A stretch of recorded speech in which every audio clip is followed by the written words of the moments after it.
श्यामनगर सदर बाजार Jhansi bus stand से मात्र 3 किलोमीटर दूर धामानी रोड कुराड़ी में आवासीय प्लाट उपलब्ध मात्र 200 रुपए वर्ग फुट में। श्री श्याम नगर में हर साइज के प्लाट उपलब्ध हैं। श्री श्याम नगर में उपलब्ध प्लाट में आपको मिलेगी है तमाम विशेष सुविधाएं। Shri Shyam Nagar main gate, diversion, 24 foot चौड़ी सड़क के साथ ही पानी निकासी के लिए पक्की नाली, बिजली व्यवस्था, धार्मिक स्थल, पानी के लिए 2 कुएं और 2 बोर के साथ ही नल कनेक्शन भी यहाँ मिलेगा। फिर देर किस बात की, आज ही श्री श्याम नगर में पधारिए और अपनी पसंद का प्लाट खरीदिए। संपर्क करें मुकुल यादव, मोबाइल नंबर 6263967578, देवेंद्र यादव 9098846948। नमस्कार, मैं हूं उमेश त्राहिमाम, आप देख रहे हैं त्राहिमाम शो। आज हम एक ऐसे विषय पर बात करेंगे जिससे ये मैं दावे के साथ कह सकता हूं कि वर्तमान समय में इस दौर की जनरेशन तो कम से कम अनभिज्ञ है। भारतीय संविधान में जो दलों की अवधारणा थी, राजनीतिक दलों की अवधारणा थी, जो विचारधारा के आधार पर इन दलों का गठन होगा और वो अपनी विचारधारा के हिसाब से शासन सत्ता चलाएंगे, लेकिन वो विचारधाराएं कहाँ गई? आज के दौर के आज की जनरेशन के नेता शायद बिल्कुल भी नहीं समझ पा रहे हैं उस चीज़ को, ना उस चीज़ का पालन कर रहे हैं। आज जैसे कि देखा जा रहा है कि दल बदल तेजी से हो रहा है।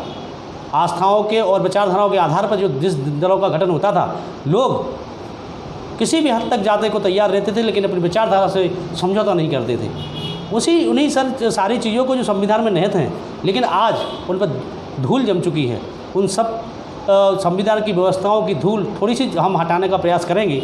हमारे साथ एक ऐसे आधार स्तंभ इस क्षेत्र के मौजूद हैं जिन्होंने पूरा जीवन एक ही दल में, एक ही विचारधारा के साथ उसी विचारधारा का पालन करते हुए और लड़ाई लड़ते हुए निकाल दिए। कई अवसर मिले होंगे उनको सत्ता में आने के, सत्ता सुख प्राप्त करने के, लेकिन विचारधारा पर चलते हुए ही जो है अपना जीवन को श्रेष्ठ समझा, विचारधारा से समझौता नहीं किया है। और आज उनका एक अलग नाम है। हमारे साथ इस वक्त एक बहुत बुंदेलखंड के और देश के जाने वाले समाजवादी चिंतक, विचारक श्री रघु ठाकुर जी हमारे साथ हैं। रघु जी, त्राहिमाम शो में आपका बहुत बहुत स्वागत है। बहुत बहुत धन्यवाद उमेश जी, आपने बहुत दिनों के बाद हमको याद किया और उन बुनियादी सवालों पर चर्चा करने का अवसर दिया जिनके लिए आज देश को आवश्यकता है।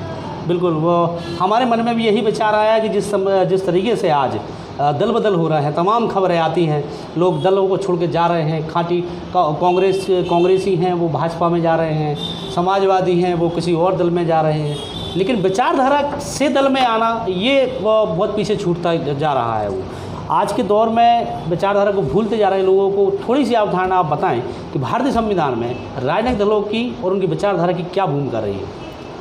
देखिए, भारतीय संविधान जो बना, वैसे तो अगर टेक्निकल या तकनीकी पक्ष पर मैं जाऊँ तो भारतीय संविधान में राजनीति की कोई अवधारणा नहीं है। परंतु जब पार्लियामेंट्री डेमोक्रेसी को हम लोग स्वीकार किया तो पार्लियामेंट्री डेमोक्रेसी बगैर दलों के नहीं हो सकती। इसलिए दलों की अवधारणा सामने आई और एक कानून बनाया गया जिसके माध्यम से चुनाव आयोग राजनीतिक दलों का पंजीयन करेगा, उनके देखरेख करेगा। कानून अपनी जगह अलग होता है, परंतु जो महत्वपूर्ण सवाल होता है कि उसके ऊपर जो जिनको अमल करना है उनका आचरण और स्वभाव क्या है। जब 1952 में सबसे पहली बार समाजवादी पार्टी ने चुनाव लड़ा, कि उसके पहले तक समाजवादी पार्टी कांग्रेस दूसरी पार्टी थी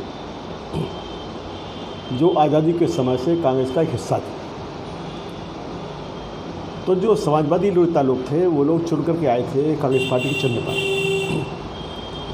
जैसे आचार्य नरेंद्र जी थे, कांग्रेस चिन्ह पर चुन के आए थे। हमारे यहाँ के टीके मगर के लक्ष्मण नायक जी थे, कांग्रेस चुनाव चिन्ह पर चुन के आए थे। तो जब इन लोगों ने कांग्रेस से हटके समाजवादी पार्टी बनाई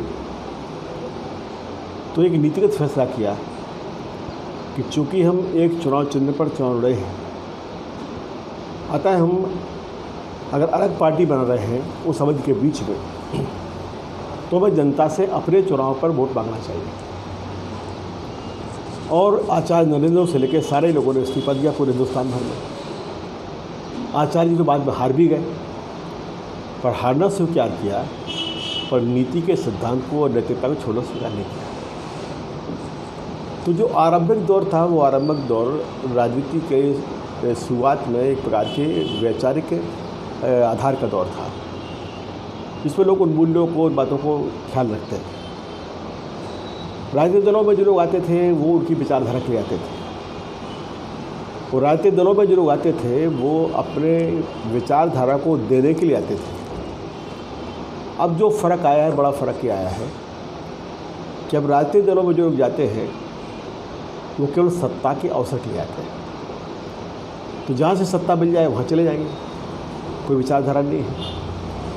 और जब विचारधारा नहीं होती है तो आपको बांधने वाला कोई बंधन नहीं होता है कि विचारधारा जहाँ एक तरफ एक सपना है कि जिस सपने में हम रंग भरना चाहते हैं, जिस सपने को पूरा करना चाहते हैं, उसके साथ साथ एक व्यक्ति का संकल्प भी है, और उसके साथ साथ एक प्रकार का सामूहिक नैतिक बंधन भी है कि हमको उस विचारधारा के साथ चलना है, तो हमारे आचरण क्या होना चाहिए। तो आजकल जो लोग दलों में आ रहे हैं वो लोग विचारधारा के लिए आ रहे हैं, वो केवल सत्ता के लिए आ रहे हैं। इसलिए कई बार तो ऐसा होता है कि आदमी कपड़े तो 2 दिन में एक बार बदलता है, पर पार्टियां दिन में 3-3 बार बदल देता है, उससे भी ज़्यादा बदल देता है। तो एक तो ये संकट आया है, नैतिक संकट। दूसरा क्या है कि जब हिंदुस्तान का आज़ादी के बाद का जो पहला चुनाव हुआ, उस समय देश में पैसे का चलन राजनीति में लगभग नगण्य था। अब हम आपको खुद अपना याद दिलाएं कि हम 62 में, 67 में, 72 में सागर जिला पार्टी के सोशल पार्टी के महामंत्री होते थे और चुनाव के प्रभारी होते थे। 72 में हमारे पार्टी के विधायक प्रत्याशी जो थोड़े से वोट से हारे, तो हमारा चुनाव का खर्चा बहुत मुश्किल से 2000 करोड़ रुपये था मात्र। हम लोग सभा करने जाते थे तो लोग, कार्यकर्ता लोग अपना जुटा करके सभा कराते थे, कोई कार्यकर्ता पैसे नहीं मांगता था, क्योंकि लोग समाज के लिए देने आए थे। जब समाज बनता है तब जब लोग उसको कुछ देते हैं समाज को, पर जब लोग समाज से लेना शुरू कर देते हैं तो वो फिर समाज मिटता है।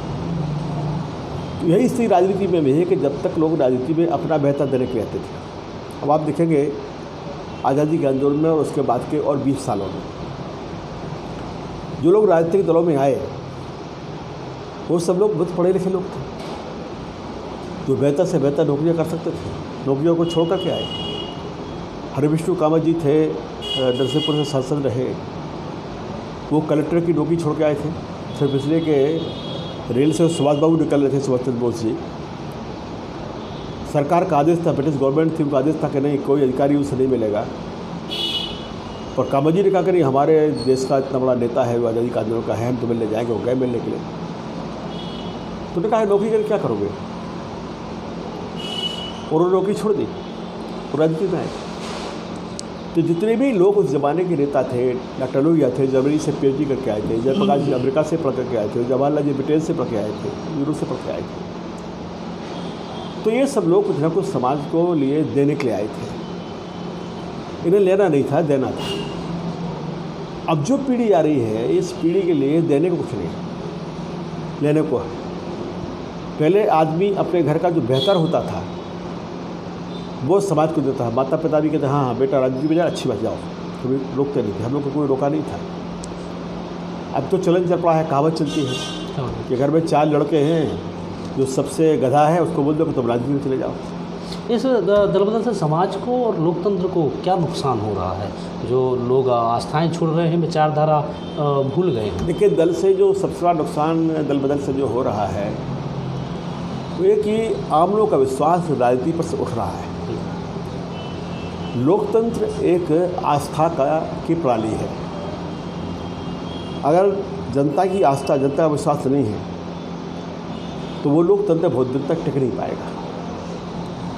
तो एक तो ये फ़र्क पड़ रहा है कि जो लोगों की आस्था है वो आस्था कमज़ोर पड़ रही है, और एक प्रकार का आस्था विहीन समाज, वे किसी के प्रति कोई विश्वास नहीं है, एक ऐसा समाज बन रहा है। तो एक तो ये बड़ी चिंता का सवाल है। दूसरा क्या है कि इसका एक और बड़ा संकट जो खड़ा हुआ है वो एक शब्द है आंतरिक लोकतंत्र। और आंतरिक लोकतंत्र अगर आप दुनिया के उदाहरण देखें तो जिन भी देशों में आंतरिक लोकतंत्र समाप्त हुआ उन देशों में देर समय लोकतंत्र खत्म हो गया। क्योंकि आंतरिक लोकतंत्र का मतलब होता है कि एक प्रकार का दलों के भीतर भी इंसान की आज़ादी है। डॉक्टर लोहिया कहते थे कि वाणी की स्वतंत्रता होना चाहिए और कर्म का नियंत्रण होना चाहिए। आजकल कर्म की आज़ादी है पर वाणी पर नियंत्रण है। इसमें जनता जो है असहाय में दिख रही है, क्योंकि सारा कुछ सिस्टम जो है राजनीतिक दलों ने एक राजतंत्र की भांति ही आज के समय में दल देखने को मिल रहे हैं। जनता क्या कर सकती है इसमें? देखिए, मैं जनता को तो सबसे पहले नंबर पर गुनहगार मानता हूँ, इसलिए कि हित किसका है? मतदाता का है। और मतदाता क्या खुद भी निष्पक्ष भाव से अपने देश के सवाल को सोच करके वोट दे रहा है? देश तो छोड़िए, अपने खुद की समस्याओं को लेकर भी कोई वोट दे रहा है? आज स्थिति ये है कि मतदाता जब वोट देता है तो वो सबसे पहले देखता है कि भाई हमारा परिवार कहाँ है, जाति कहाँ है, धर्म कहाँ है, पैसा कहाँ है। जिन चारों का संबंध राजनीति से नहीं होना चाहिए वो आज मतदाता की कसौटियाँ हैं। हम मानते हैं कि इसमें राजनीतिक दलों का दायित्व है कि वो लोगों को एक बेहतर रास्ता बताएं।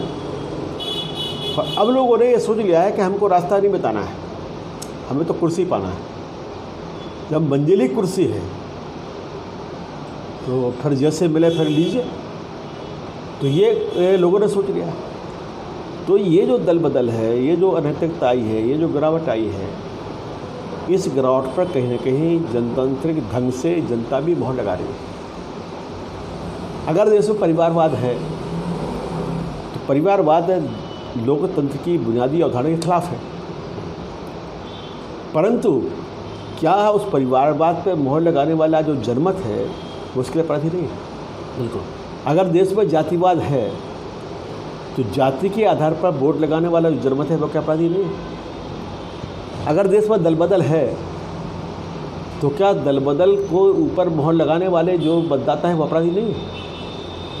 पर प्रश्न ये है कि जब ये सवाल आपने जनमत ने अपनी कसौटियों में नहीं रखे और आपने कसौटियाँ ही बदल दी कि हमें क्या मिल रहा है, तो फिर आपने जब खुद ही जनतंत्र को बढ़ाने का काम किया है। राजतंत्र में और जनतंत्र का एक बुनियादी फ़र्क ये होता है कि राजतंत्र की परंपरा होती है कि जस राजा तस प्रजा, और प्रजातंत्र की परंपरा होती है कि जस प्रजा तस राजा। तो जब प्रजा जो मालिक है, जो जननी है, जब जननी ही खराब हो गई, अब बताइए कि कोख खराब है तो संतान अच्छी कैसे हो? अब जब पूरी व्यवस्थाओं के बारे में भी आपने बता दिया और जनता का भी पार्ट बता दिया, तो फिर कोई रास्ता तो दिख नहीं रहा है। नहीं, रास्ता दिख रहा है। रास्ता दिखने के लिए कोई बड़ा कठिन काम नहीं है। हर व्यक्ति अपने अपने तौर पर तैयारी से करे। और अब लोग दलों के बाड़े में बंधने के बजाय, क्योंकि इस समय आपसे कहता हूँ कि भारतीय लोकतंत्र 3-4 प्रकार की गुलामी में फंस गया है। निस्संदेह हम ब्रिटिश हुकूमत की आज़ादी से तो मुक्त हुए हैं, पर एक तो हमारा लोकतंत्र थैली शाहों की थैलियों में बंद हो गया है। आज एक स्थिति है कि आज से 60 साल पहले हमारे सोशल पार्टी के आदमी आदिवासी प्रत्याशी सांसद का एक थे ऊटिया करके शेड्यूल में, तो 300-350 रुपये में लोकसभा का चुनाव जीत जाता था।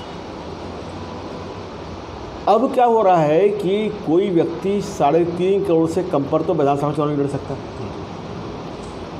तो धीरे धीरे हिंदुस्तान की जो विधायिकाएँ हैं, संसद हैं, विधानसभाएँ हैं, ये काले धन की सांसद और काले धन की विधायिकाएँ बन रही हैं। आज हिंदुस्तान की संसद में 450 लोग ऐसे लोग हैं जो लोग अपने में अरबपति हैं, जिनकी संपत्ति 100 करोड़ से ऊपर की है। तो देश गरीबों का है और संसद अमीरों की, तो बदलाव कैसे होगा? तो एक तो ये गुलामी। दूसरे दलों में जो लोकतंत्र खत्म हुआ, आंतरिक लोकतंत्र खत्म हुआ है, तो पहले चरण में जो दल हैं वो दल सबसे बड़े गुलामों के दल बन गए हैं। अभी जैसे लोग कहते हैं कि साहब बॉन्डेड लेबर एक्ट, अगर हिंदुस्तान में कभी बॉन्डेड लेबर एक्ट की खोज करना हो तो आप मजदूरों को मत खोजिए, वो तो लाचार हैं। आप हिंदुस्तान की सांसद और विधायकों को सबसे पहले मुक्त कराइए। ये सबसे बड़े बंधुआ मजदूर हैं, जो सोचते कुछ हैं बोलते कुछ हैं। जो बोलते हैं वो सोच नहीं सकते हैं, जो सोचते हैं वो बोल नहीं सकते। जिनके लिए केवल हाथ उठाना और अंगूठा लगाना जिनका केवल धर्म बन जाता है। तो ये जो दूसरा संकट है, ये जो दूसरी मजदूरी। तीसरी जो बंधुआ मजदूरी बन गई है वो बन गई है जातीय धार्मिक कटघरों की। आदमी योग्यता नहीं दिख रहा है, आदमी जाति दिख रहा है, धर्म दिख रहा है। तो जब तक इन 3 कसौटियों से मतदाता अपने आप को मुक्त नहीं करेगा तब तक मतदाता देश के लोकतंत्र को तो नुकसान पहुंचाएगा ही। ये जो देश की राजनीति के उच्छृंखल खड़े आए हैं, ये जो देश में राजनीतिक वेश्यावृत्ति शुरू हुई, यानी वेश्या तो बेचारी कोठा बदलती है तो वो पेट की लाचार होती है, पर हिंदुस्तान का राजनेता जब दल बदलता है तो पेट को लाचार नहीं होता, वो पेटों को लाचार करने के बदलता है। तो ये जो वृत्ति आई है, इस वृत्ति से पहले देश को मुक्त कराना पड़ेगा और जनता को उससे खड़ा होना पड़ेगा। हम तो लोगों से कहते हैं कि अब एक बार दल को चुनाव देना, वोट देना बंद कर दो। आप व्यक्तियों को देखो, और ऐसा कोई समाज नहीं है, देश का कोई ऐसा हिस्सा नहीं है कि जहाँ के जनप्रतिनिधियों के बारे में वहाँ के मतदाताओं को जानकारी ना हो। अब अगर आपसे कहें कि साहब ठीक है आप यहाँ पर मत बताना क्योंकि हम लोग इस पर बैठे हुए हैं, पर सागर ज़िले के सांसद हो, विधायक हो, कुछ पुराने हो, इनके राजनीति में आने के पहले की संपत्ति के बारे में कौन सा जिसको ज्ञान नहीं? आज की संपत्ति किसको ज्ञान नहीं? तो क्यों समर्थन कर रहे हैं? उसके बाद भी उनको आप उनको समर्थन कर रहे हैं? बिल्कुल। तो फिर आप तो खुद ही उसके भ्रष्टाचार को समर्थन कर रहे हैं। तो वोट देंगे भ्रष्टाचार के लिए और चाहेंगे ईमानदार जनप्रतिनिधि आ जाए, कैसे आ जाएगा भाई? आप बबूल का पेड़ बोएंगे तो काठी तो पैदा होगा। बिल्कुल बिल्कुल। बोया पेड़ बबूल का आम कहाँ से हो? तो अब मतदाताओं को सोचना चाहिए कि हम योग्य प्रत्याशी को वोट दें। उनका देखें संपत्ति क्या है, एक बात। दूसरी बात कि हिंदुस्तान के चुनाव आयोग में कुछ बड़ी परिवर्तन की आज आवश्यकता है। चुनाव आयोग की जो भूमिका है वो केवल सेठ जी के मुनीम की नहीं होना चाहिए कि साहब इतने मतदाता हैं, इतने करोड़, फिर इतने मतदाता करोड़ मतदाताओं के लिए हमने आई कार्ड दे दिया है तो इतने मतदाता वोट डाल गए हैं, फिर 4 नाचने गाने वालों को लगाया कि साहब वोट डलवाइए। मेरा कहना यह है कि एक तो वोट को डलवाने के नाम पर जो प्रचार को बंद करना चाहिए। जब तक इस देश में एक ऐसी आस्था लोगों में पैदा ना हो जो हम सबको मन में प्रेरणा करके हमें वोट देना है, तब तक लोगों के लिए आप नचाने गाने से वोट डलवाने से कोई उचित होने वाला है, क्योंकि बेकार जाता है। एक दूसरा क्या है कि दल बदल को लेकर के एक तरफ तो नैतिक पक्ष है जो दलों का, इसकी चर्चा हम लोगों ने की यहाँ पर दूसरा एक वैधानिक पक्ष। ये कानून बना 1985 में जी, और जब 1985 में कानून बना तो सबसे पहले सरकार ने तय किया कि अगर 1/3 लोग दल छोड़ते हैं तो वो दल बदल नहीं माना जाएगा। तो उस समय सरकार ने माना कि भाई थोकबंद अगर होता है तो दल बदल ठीक है, फुटकरबाजी में नहीं होना चाहिए। अभी उसमें परिवर्तन किया है कि उसको 2/3 किया है। इसके बाद भी दल बदल हो रहा है। तो दल बदल इसके बाद भी हो रहा है, तो सरकार के साथ साथ में अब चुनाव आयोग को भी सोचना चाहिए कि इसको कैसे रोका जाए। चुनाव आयोग के लिए इस मामले में तमाम प्रकार के अधिकार भारतीय संविधान में दिए गए हैं, वो जिन पे सुप्रीम कोर्ट ने मोहर लगाई।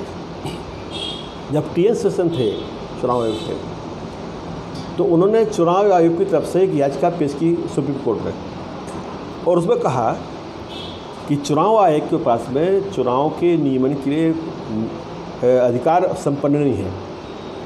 तो सुप्रीम कोर्ट ने कहा कि there is every right to the election commission regarding the fair and honest elections. तो सुप्रीम कोर्ट ने अधिकार दिया हुआ है, पर इस अधिकार का इस्तेमाल चुनाव आयोग करता नहीं है, क्योंकि चुनाव आयोग में जो लोग बैठाए जाते हैं वो वैसे ब्यूरोक्रेट लोग होते हैं जो ब्यूरोक्रेट सरकार की पसंद होते हैं। मैं जो बात करता कि दूसरी बात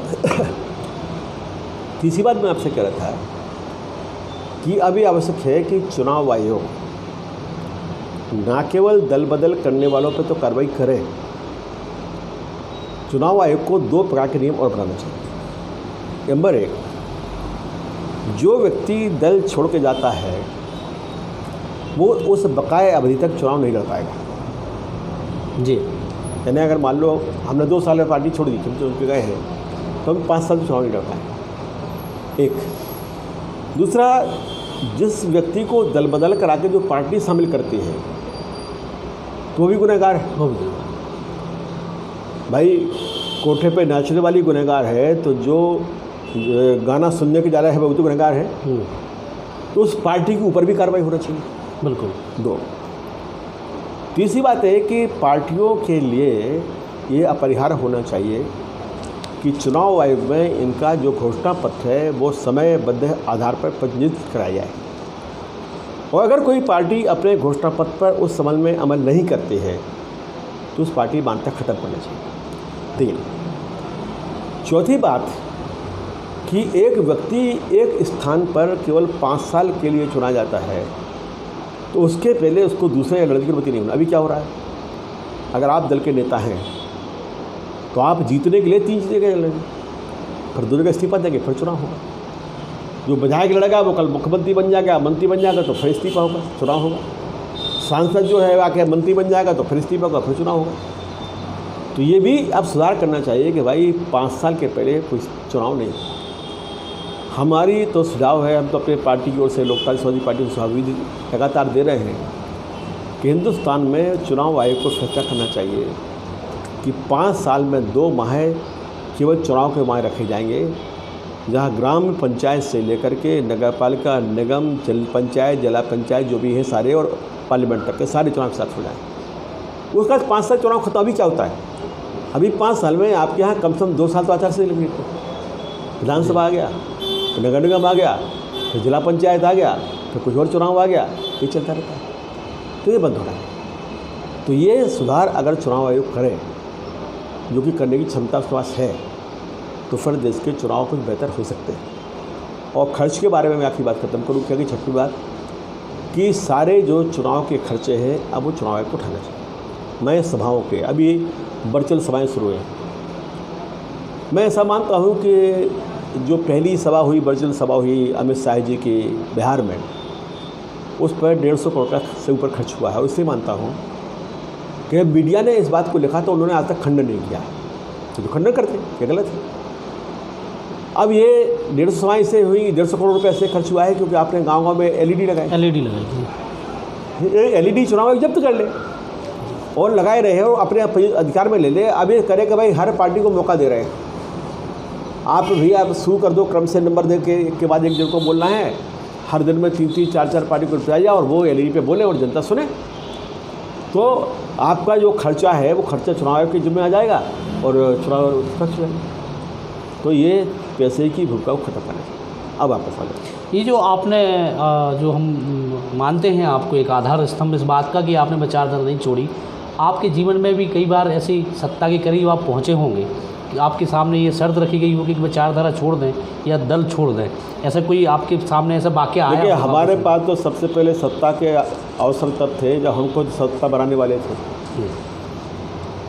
1970 में मैं जनता पार्टी का महामंत्री था और चुनाव समिति का भी महामंत्री था। हमने खुद अपनी कलम से 130 लोगों को टिकट दिए और हमने सार्वजनिक रूप से घोषणा की कि मैं अब जज बन गया हूँ, जिसे चुनाव करना है तो जज को अपने पक्ष में फैसला नहीं देना चाहिए।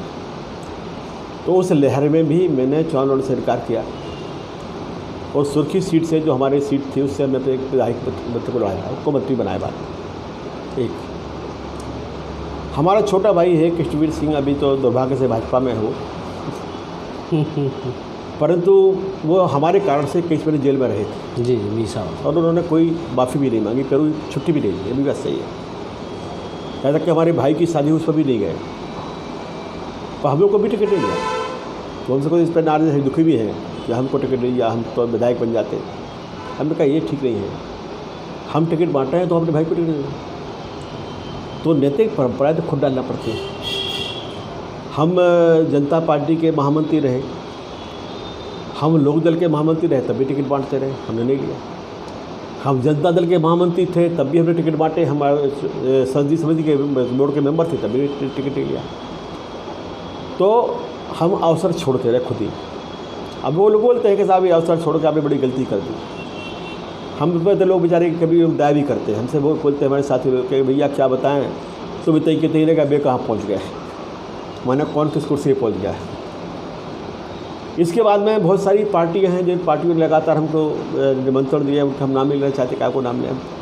प्रदेश की तमाम पार्टियां जो अपने आप को बड़ी पार्टी कहती हैं, इन्होंने निरंतर हमको निमंत्रण दिए, तो कई के खाली चेक हमारी जेब में भी पड़े हुए हैं। परंतु हमने तय किया है, हम संसदीय राजनीति विश्वास करते हैं, तो चुनाव से हमें कोई आपत्ति नहीं। हमारी पार्टी लड़ती है, हम लोग लड़ते हैं, पर जनता का वोट मिलेगा तो जीतेंगे, वरना हम अवसरवाद की राजनीति नहीं करेंगे। क्योंकि हमारा जो उद्देश्य है वो कल के समाज के लिए कम से कम एक उदाहरण खड़ा करके जाना है।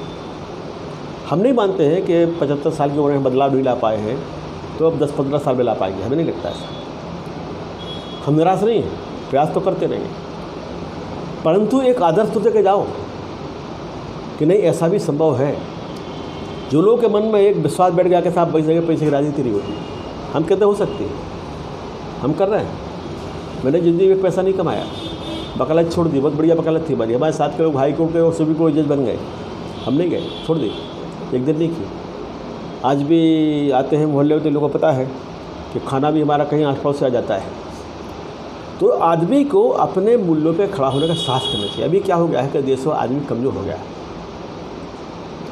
जो अपने आप को नेता समझ रहे हैं वो सोचते हैं विधायक बन जाए तो नेता बन जाएंगे। अरे विधायक बन जाओ तो चपरासी बन जाओ। नेता बनना है तो जिस दिन आदमी विधायक की और संसद की कुर्सी को लात मारना सीख जाएगा उस दिन नेता बनेगा।